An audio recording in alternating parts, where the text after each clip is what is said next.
Le passage d'aujourd'hui est Luc 1, versets 56 à 66. Lisons ensemble. Marie demeura avec Élisabeth environ 3 mois. Puis, elle retourna chez elle. Le temps où Élisabeth devait accoucher arriva, et elle enfanta un fils. Ses voisins et ses parents apprirent que le Seigneur avait fait éclater envers elle sa miséricorde, et ils se réjouirent avec elle. Le 8e jour, ils vinrent pour circoncire l'enfant, et ils l'appelaient Zacharie, du nom de son père.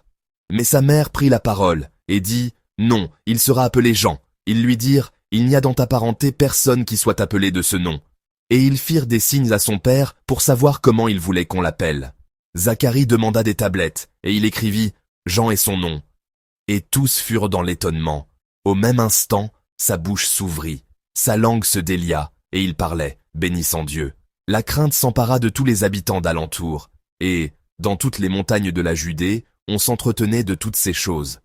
Tous ceux qui les apprirent les gardèrent dans leur cœur, en disant, « Que sera donc cet enfant ?» Et la main du Seigneur était avec lui. Amen. Chers frères et sœurs en Christ, que la grande grâce de Dieu soit avec vous tous, qui êtes venus en ce lieu chercher la face du Seigneur en cette heure matinale. Je prie particulièrement pour que ce temps de prière, que nous offrons comme les prémices de notre journée, soit un moment pour réorienter nos cœurs et la direction de nos vies vers Dieu. Le passage que nous avons lu aujourd'hui se trouve dans l'évangile de Luc, chapitre 1, versets 56 à 66.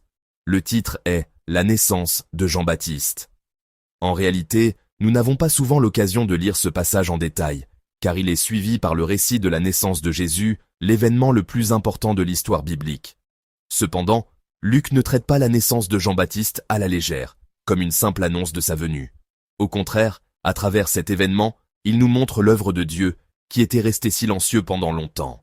C'est un passage qui confirme que l'histoire du salut de Dieu est en train de se dérouler, qu'elle vient tout juste de commencer. Ainsi, la naissance de Jean-Baptiste est plus que la joie d'une famille. C'est le signal qui annonce que l'histoire du salut de Dieu a repris. Le passage d'aujourd'hui commence ainsi.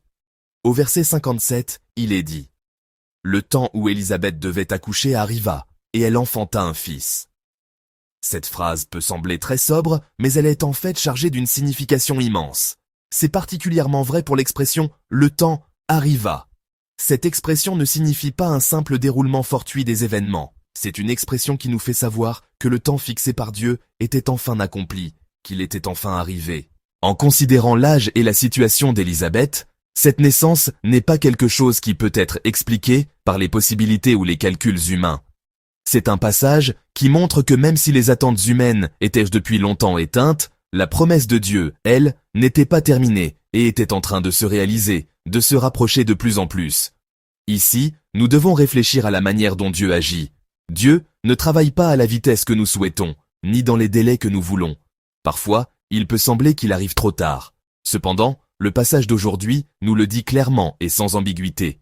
Dieu n'est jamais en retard, ni pressé. Dieu travaille selon ses propres voies et en son propre temps, différemment de nos calculs. Même si cela peut nous sembler être une période de silence où rien ne se passe, Dieu dirige toutes les époques de l'histoire selon son propre calendrier. Ce fait est une scène qui renforce la foi de nous tous, qui vivons dans un temps d'attente. Comme je l'ai mentionné précédemment, si nous appliquons à nous-mêmes la naissance de Jean-Baptiste et l'expression « le temps » arriva, nous pouvons en tirer de grands bienfaits spirituels. Parfois, nous avons tendance à interpréter l'histoire de la foi comme l'histoire de quelques personnages spéciaux, et nous passons à côté de l'œuvre de Dieu, dans nos propres vies, qui nous semblent insignifiantes. Cependant, le passage d'aujourd'hui mentionne clairement la naissance de Jean-Baptiste avant celle de Jésus. Cela signifie que Dieu intervient et s'intéresse même à nos vies en apparence ordinaire, à nos vies de tous les jours. Alors, chers frères et sœurs, j'espère que nous pourrons à nouveau faire face à notre quotidien.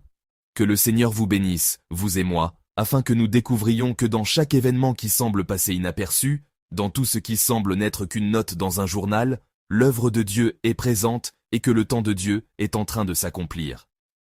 Lisons ensemble le verset 58. Ses voisins et ses parents apprirent que le Seigneur avait fait éclater envers elle sa miséricorde, et ils se réjouirent avec elle. Amen. Dans le verset 58, nous voyons que les voisins et les parents ont appris la nouvelle de la naissance de Jean-Baptiste et se sont réjouis avec elle. Cela montre que la grâce de Dieu ne s'arrête pas à une seule personne, mais qu'elle est entendue et partagée au sein de la communauté. Luc nous montre que bien que la grâce de Dieu semble s'adresser à un individu, elle finit par être partagée par toute la communauté.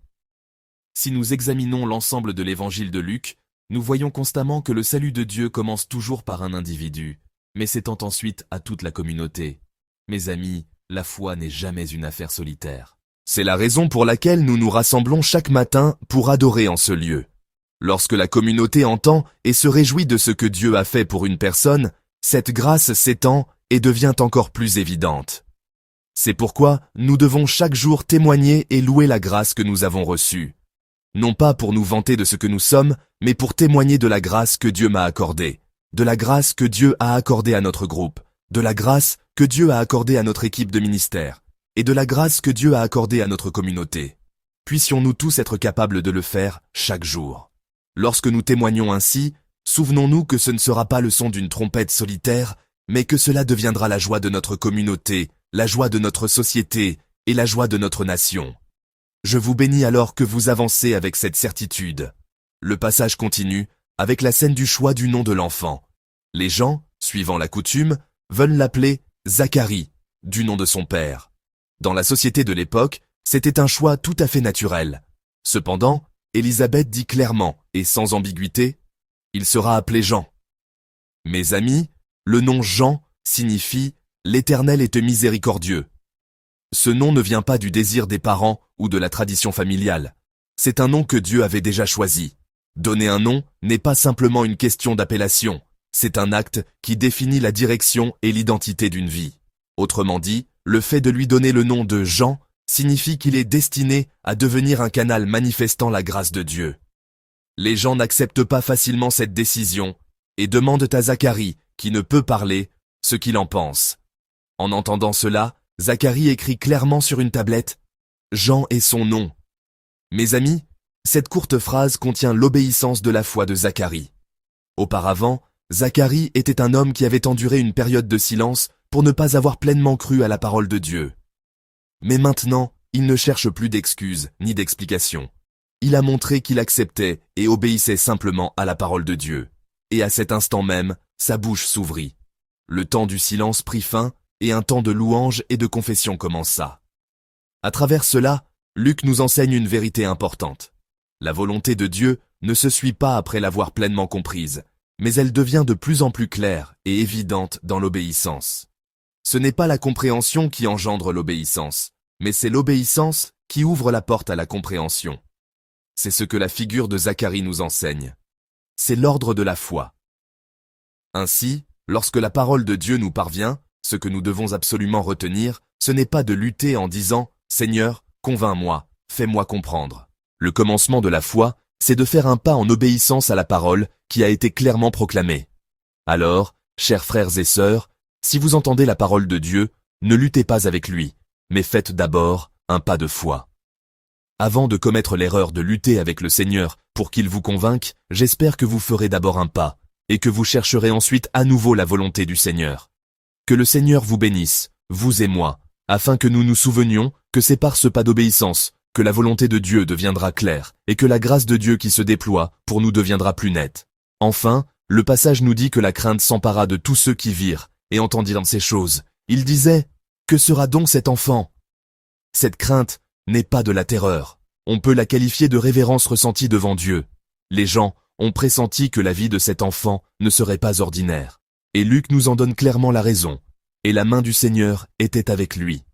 La vie de Jean est spéciale, non pas parce qu'il était exceptionnel, mais parce que la main de Dieu, qui soutient et guide toute sa vie, était avec lui. À travers la parole d'aujourd'hui, je veux que nous réfléchissions à nouveau sur nos vies.